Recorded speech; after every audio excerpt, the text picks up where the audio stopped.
Hello student, welcome to NCERT classes by Rakesh Temre sir. आज हम बात करेंगे बच्चों क्लास 12th है ना, एनसीईआरटी मैथमेटिक्स क्लास 12th की बात करने वाले बच्चों, जिसका chapter number 1 relation and function है। जिसका चैप्टर 1 क्या है, रिलेशन एंड फंक्शन है ना।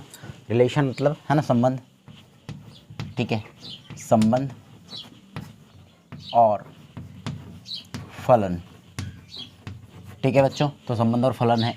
इस संबंध और फलन को समझने से पहले हमें कुछ और बातें देखनी पड़ेगी जो 11th क्लास में देखा था। रिलेशन फंक्शन 11th क्लास में बेस था इसका, रिलेशन और फंक्शन का। तो हम क्लास 11th से ही थोड़ा सा यहाँ पर बेस देखेंगे कि है क्या, है ना। तो पहले थोड़ी सी बेसिक नॉलेज देख लेते हैं। तो सबसे पहले आपको कार्टेशियन प्रोडक्ट है ना, जिसको हम क्या कहते हैं, कार्तीय गुणन, कार्तीय गुणन, ठीक है। तो इस कार्तीय गुणन को समझना पड़ेगा कि कार्तीय गुणन एक्चुअल है क्या, ठीक है। तो कार्तीय गुणन को समझने के लिए क्या करेंगे, सबसे पहले मान लेते हैं कि माना एक सेट है A is equal to 1 2 3 4 and B is equal to 5 6 7 and 8, या हम यहाँ इसको नहीं कहते, यहाँ 3 तक कह देते हैं, और यहाँ पर 4 5 एंड 6, ठीक है। मेरे पास दो सेट है। अब इस सेट का कार्टेशियन प्रोडक्ट क्या होता है, ए क्रॉस बी।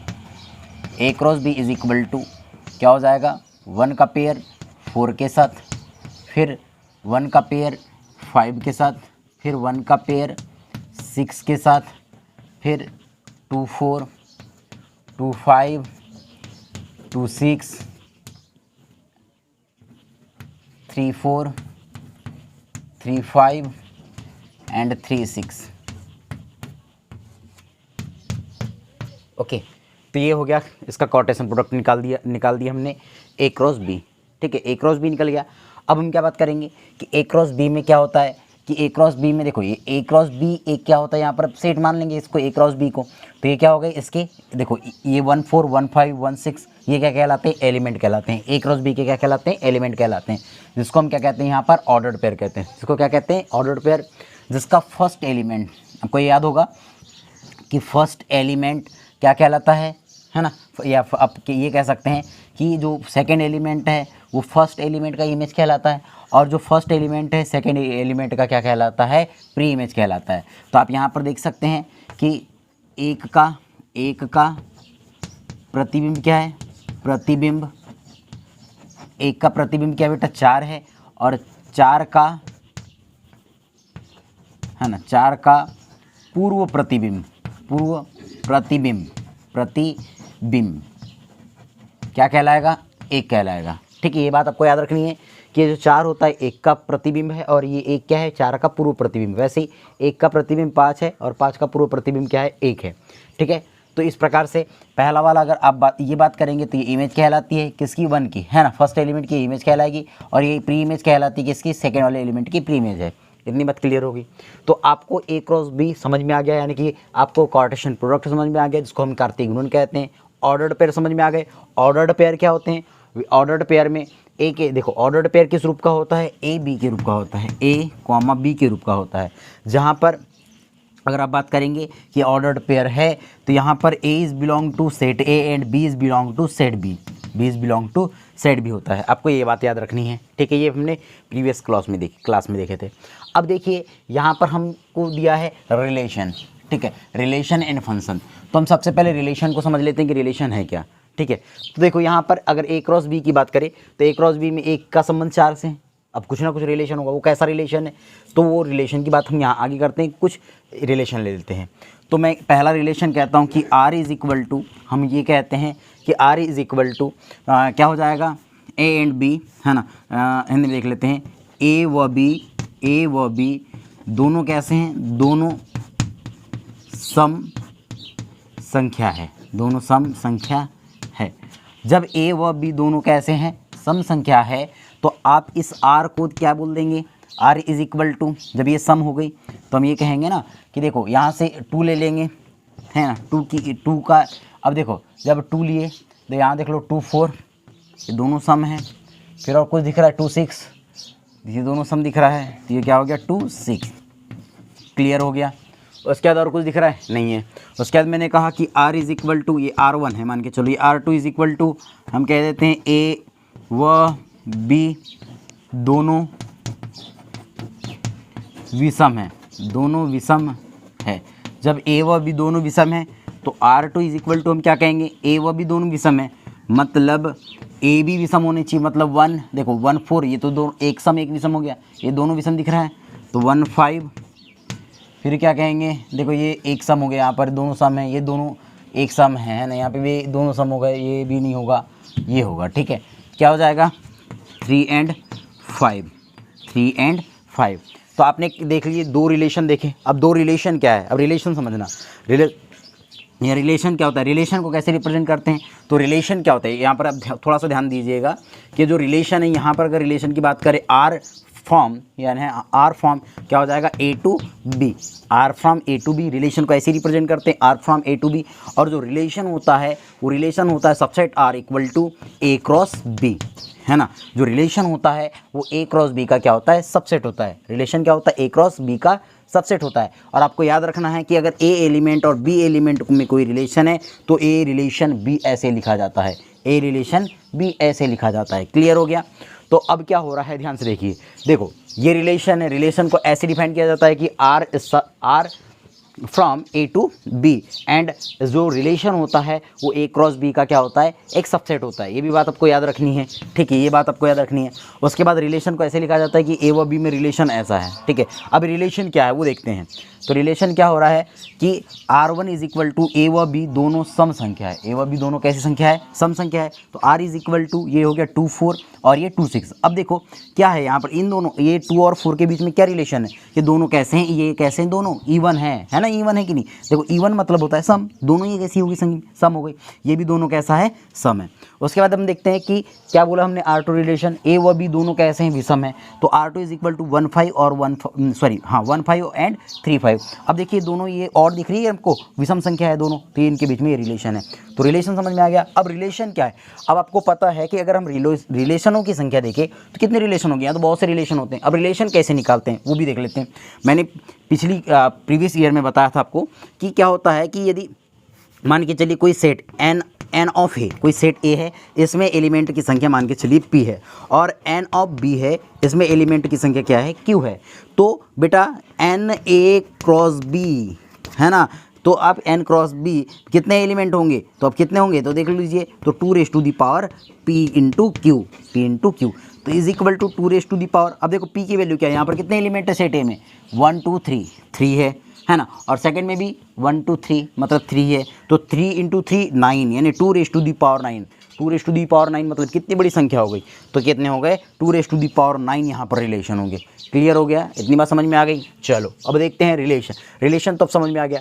अब रिलेशन के बाद हम बात करने वाले हैं फंक्शन की, ठीक है। ये सब प्रीवियस नॉलेज चल रही है, इसको आपको एक बार समझना है बस थोड़ा सा, ठीक है। अब देखिए हम बात करते हैं यहाँ फंक्शन की। तो फंक्शन क्या होता है, तो देखिए फंक्शन समझने के लिए क्या करना पड़ेगा हमें, फंक्शन क्या कहता है फलन में, फलन की डेफिनेशन आपने प्रीवियस क्लास में देखा था कि फंक्शन में एक बात कही गई थी कि कोई सेट ए था, इस सेट ए के एवरी एलिमेंट, यहाँ थोड़ी सी बात चेंज थी, देखो यहाँ पर समझना, एक एक बात समझते चलना आप, ठीक है। मैं क्या कह रहा हूँ कि इस सेट ए के एवरी एलिमेंट, प्रत्येक अवयव का इस सेट बी में एक और केवल एक क्या बनना चाहिए था, प्रतिबिंब बनना चाहिए था। लेकिन यहाँ पर रिलेशन में ऐसी कोई बात है ही नहीं ना। रिलेशन में देख लीजिए एक एलिमेंट की एक से कई ज़्यादा इमेज हो गई, है ना। देखो ये 2 की भी देखो, 4 भी है, 5 भी है, 6 भी है। तो कहने का मतलब ये है कि रिलेशन में ऐसा कोई रूल नहीं है ना। यहाँ पर देख लीजिए, अब यहाँ पर अगर बात करूँ कि सेट ए की बात करते हैं, 2 2 हो गया, ये 1 3 हो गया, यहाँ पर क्या पूरे एलिमेंट आए, नहीं आए।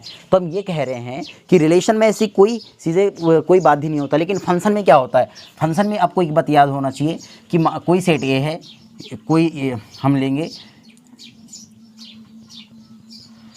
यदि 2 अरिक्त समुच्चय ए व बी हो तो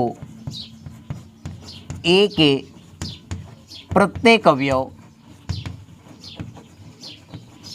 अवयव का संबंध बी के एक और केवल एक और केवल एक अवयव के साथ हो, अवयव के साथ हो। वो आपको ये बात याद रखनी है। क्या हो जाएगा कि यदि दो अरिक्त समुच्चय ए व बी यदि दो अरिक्त समुच्चय ए व बी हो तो ए के प्रत्येक अवयव का संबंध बी के एक और केवल एक अवयव के साथ हो। अगर ये बात आपको पता होगी तो क्या हो जाएगा, फंक्शन आप लिख सकते हैं।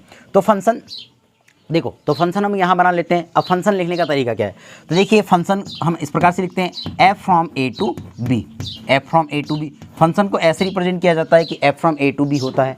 अब देखिए कि यहाँ पर हम अगर फंक्शन को रिप्रेजेंट करना चाहे तो फंक्शन, आपको पता होगा कि फंक्शन क्या होता है, एक विशेष प्रकार का रिलेशन होता है। फंक्शन क्या होता है, एक विशेष प्रकार का रिलेशन होता है। तब अगर हम बात करेंगे यहाँ पर एक देखेंगे तो मैं एक रिलेशन लिख रहा हूँ, तो देखो क्या हो गया, relation R is equal to, हम ये कह सकते हैं कि R is equal to A B, है ना, A B such that A is greater than B, A is greater than B for all a is belong to a and b is belong to b. So I write now r is equal to, क्या हो जाएगा, a and b। देखो a b है यहाँ पर, अब a is less than क्या है यहाँ पर, b है। अब a is less than b है, मतलब कि a जो b है वो a से कैसा है, बड़ा है। तो हम यहाँ लिख सकते हैं ऑर्डर पेयर। देखो यहाँ से देखते हैं, देखो ये 1, देखो 1 छोटा है 4 से, तो क्या हो जाएगा 1 4 हो जाएगा, फिर 1 5 होगा, ठीक है, 1 5 भी देखते हैं यहाँ पर 1 5, फिर 1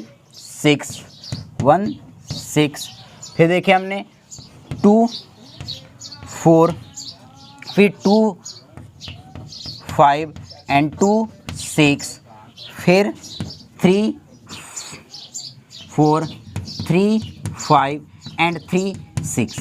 अब देखिए यहाँ पर एक रिलेशन बना कि ए, देखो A B is such that A is less than B for all A is belong to A and B is belong to B.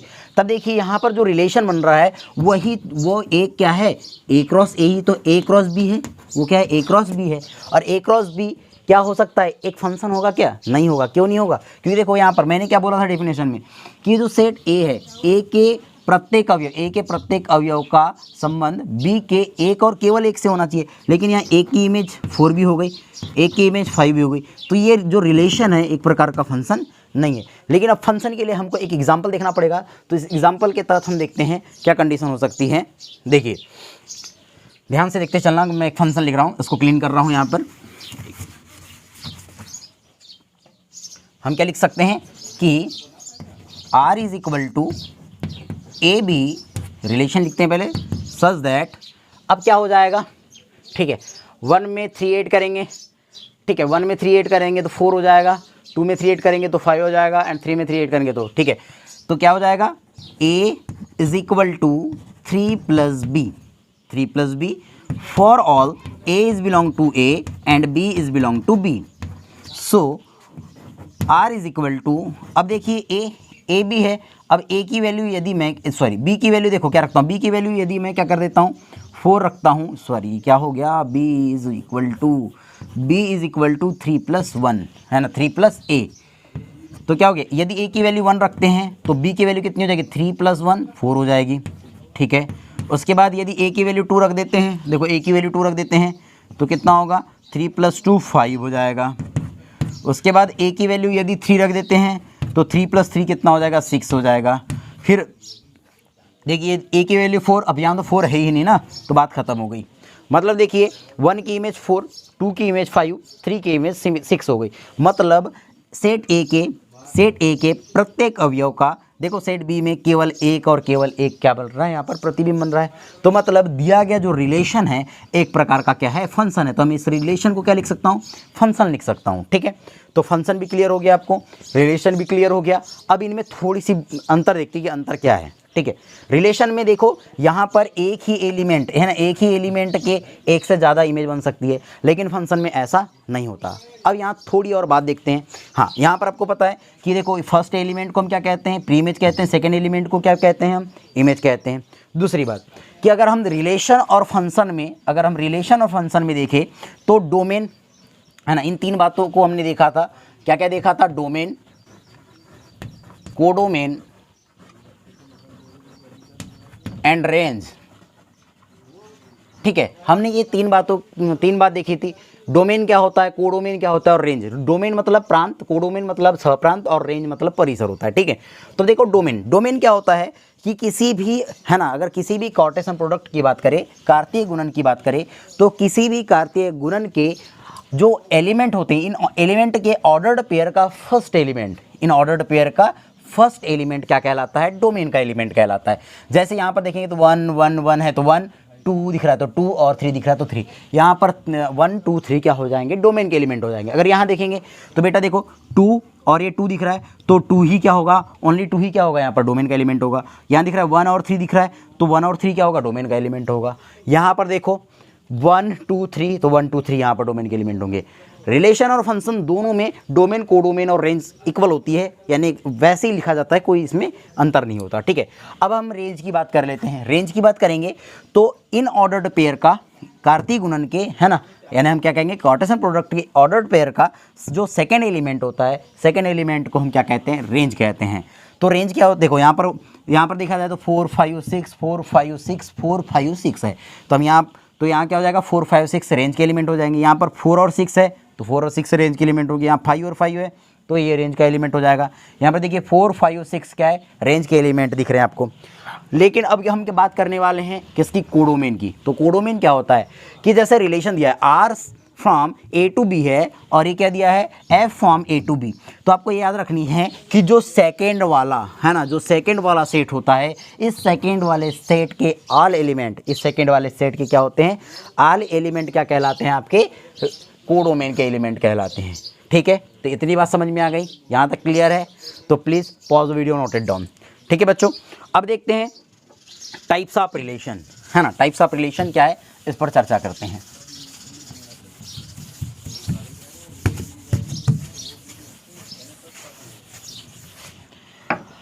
अब किसकी बात कर रहे हैं, संबंधों के प्रकार। ठीक है, संबंधों के प्रकार, जिसको हम क्या कहते हैं, टाइप्स ऑफ रिलेशन।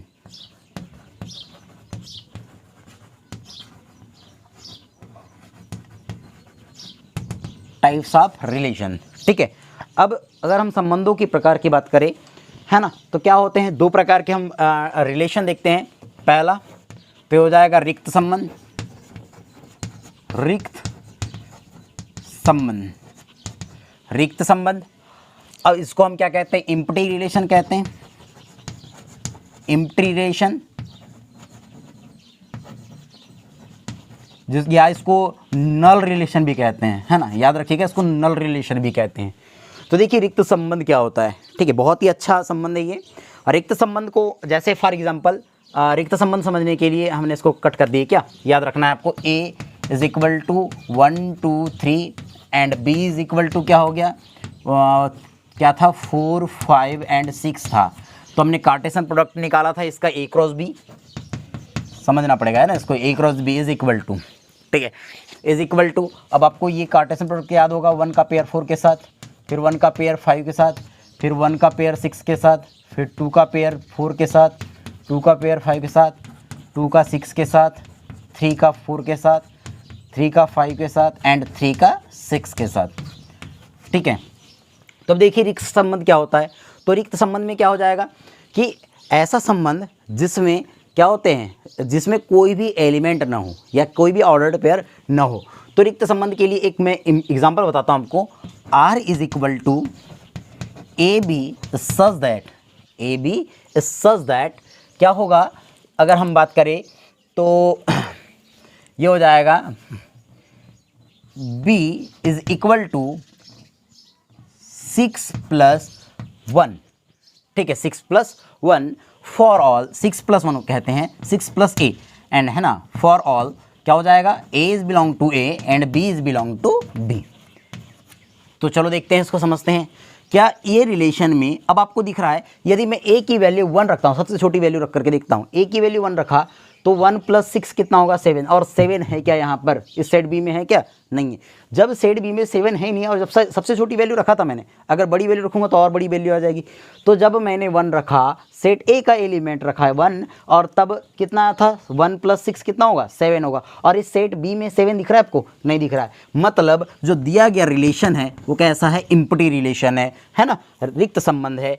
तो हम ये बात कह सकते हैं कि यदि ऐसे रिलेशन जिसमें कोई भी ऑर्डर्ड पेयर न आए, तो ऐसे रिलेशन को हम क्या कहते हैं, एम्प्टी रिलेशन कहते हैं, रिक्त संबंध कहते हैं। सेकंड, अब सेकंड देखिए, सेकंड क्या होता है, रिक्त संबंध के बाद हम बात करते हैं दूसरे संबंध की, जिसको हम क्या कह देते हैं यहाँ पर, सार्वत्रिक संबंध, है ना। क्या है, सार्वत्रिक संबंध। सार्वत्रिक संबंध, तो सार्वत्रिक संबंध को हम क्या कहते हैं इंग्लिश में अगर देखें तो ये होता है, उसको क्या बोलते हैं, यूनिवर्सल रिलेशन, ठीक है, यूनिवर्सल रिलेशन। यूनिवर्सल रिलेशन की बात करते हैं। यूनिवर्सल रिलेशन क्या होता है, तो देखिए यहाँ पर R = अगर हम एक एग्जाम्पल बताता हूँ मैं आपको, R = क्या हो गया कि A B is such that क्या हो जाएगा, is such that modulus A - B is greater than equal to 0, is greater than equal to 0 for all A is belong to A and B is belong to B, and B is belong to B। तब क्या हो जाएगा कि अब देखो सार्वत्रिक संबंध का को अच्छे समझते हैं।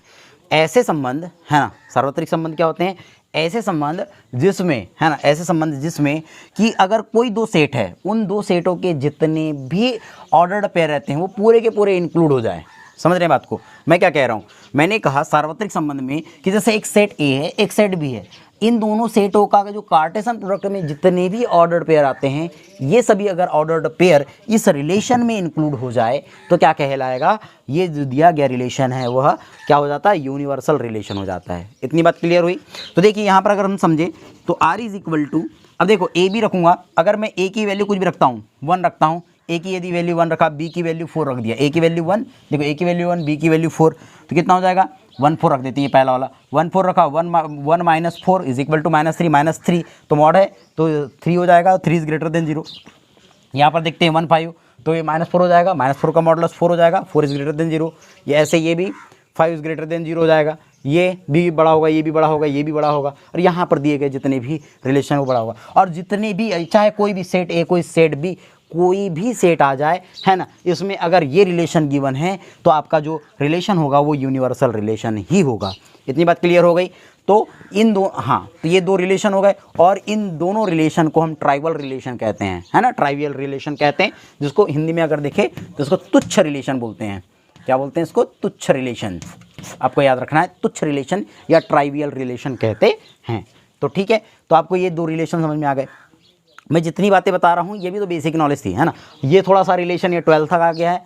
अब इसके बाद जो मेन पॉइंट है ना, इक्विवेलेंट रिलेशन, ये है हमारे 12th में, और यही एक्सरसाइज में पूछा गया है, एग्जाम में भी यही पूछा जाता है। तो इसके बाद हम उसी को देखते हैं, तो please pause the video, note it down. तो देखिए अब हम बात करते हैं सेट ए की।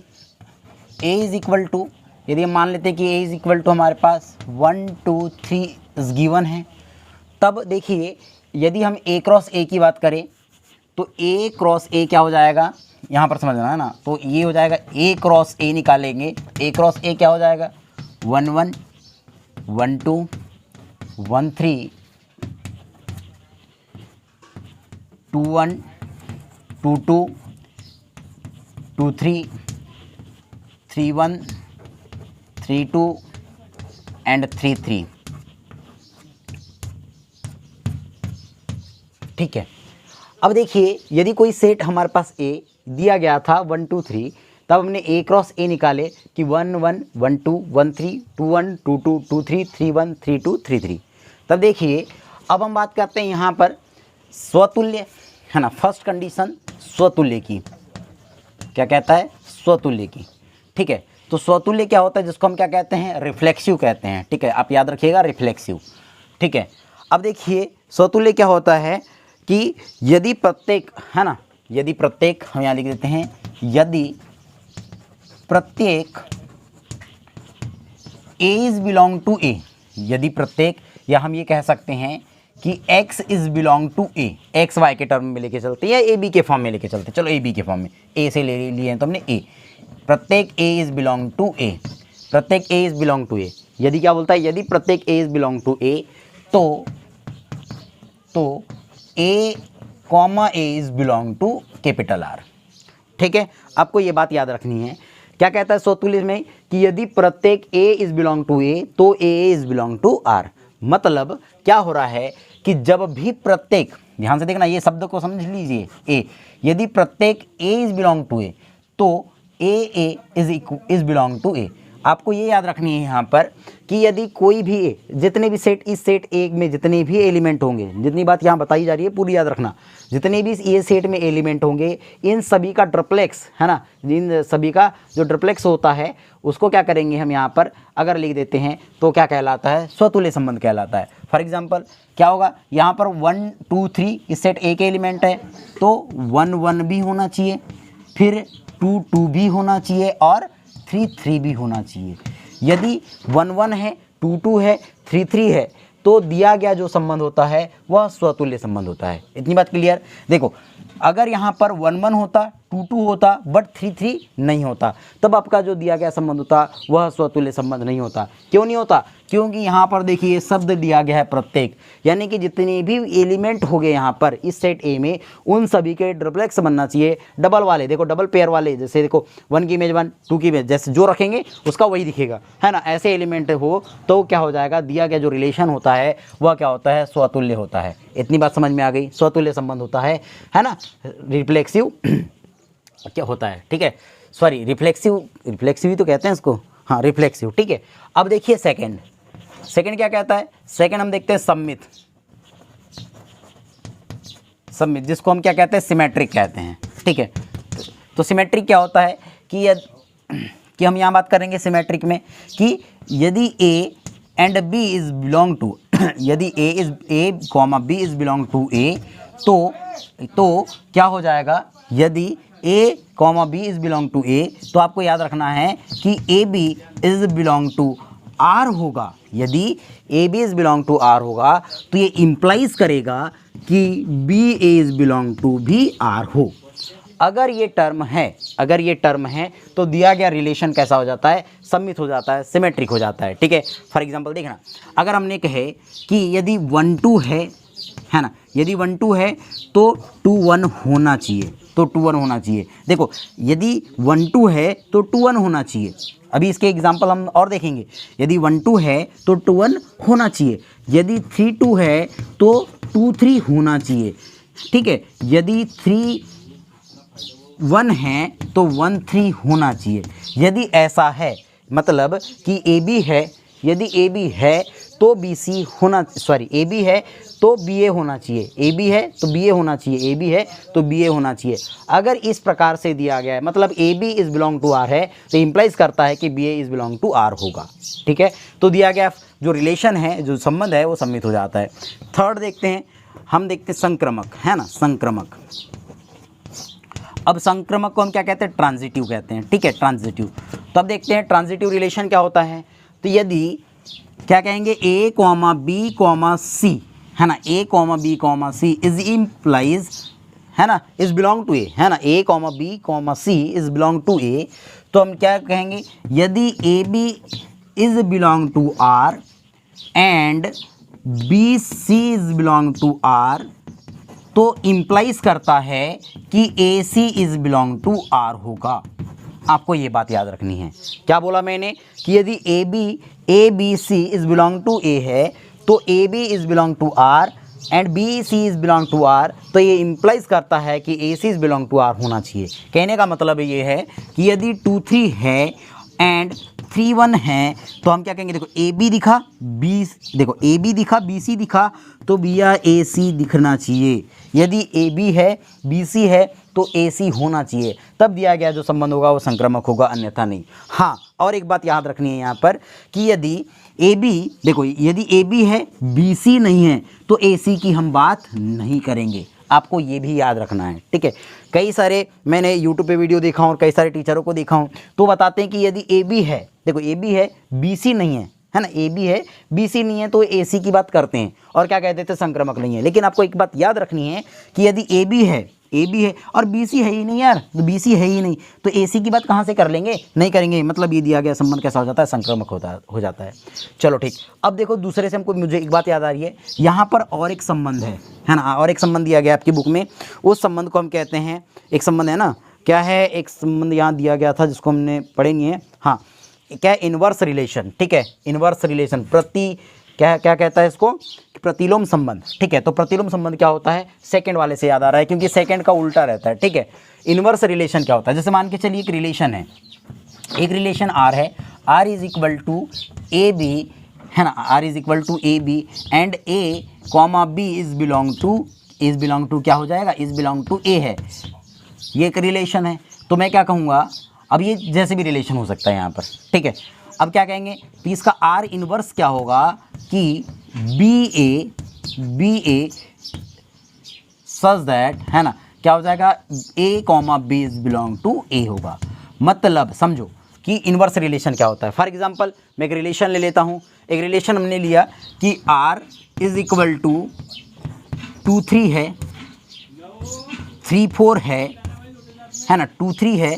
अगर हमने बात करें कि अगर इसकी 2 3 की बात नहीं करें, यहाँ से देख लेते हैं, चलो 2 3 3 4 तो है नहीं ना, 3 1 है एंड 1 3 है एंड 1 2 है। तो हम बात करेंगे अब इसके इन्वर्स की, तो आर इन्वर्स क्या होगा, R inverse is equal to, देखो 3 2 लिखेंगे, अब 3 2 लिखेंगे उल्टा लिखेंगे तो 3 2 होगा, फिर 1 3 होगा, फिर 3 1 होगा, फिर 2 1 होगा, ठीक है। अब देखिए कि अगर इस प्रकार से रिलेशन दिया गया है, अब देखिए इस प्रकार से रिलेशन है तो ये क्या हो गया, आर और ये आर इनवर्स हो जाता है, ये आर क्या हो गया, आर इनवर्स हो जाता है। अब देखो कि ए बी हो गया, देखो यहाँ क्या है, ए बी है, तो इसको हमने बी को सामने ला लिया और ए को बाद में लिख दिया, इसको इनवर्स कहते हैं, ये रिलेशन समझ लो, ठीक है। अब एक बात और यहाँ देखते हैं, एक बात और याद आ रही है, आप इसको ध्यान से समझ लीजिएगा।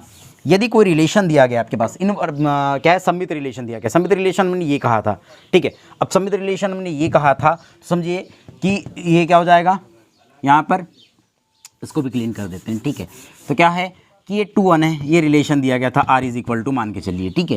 ये आपके रिलेशन दिया है और ये कैसा सममित है, ये कैसा है, सममित है। तो आप क्या कहेंगे कि आर इनवर्स निकालते हैं, आर इनवर्स निकालोगे तो क्या हो जाएगा, आर इनवर्स निकालोगे तो ये हो जाएगा 2 1 1 2 2 3 3 2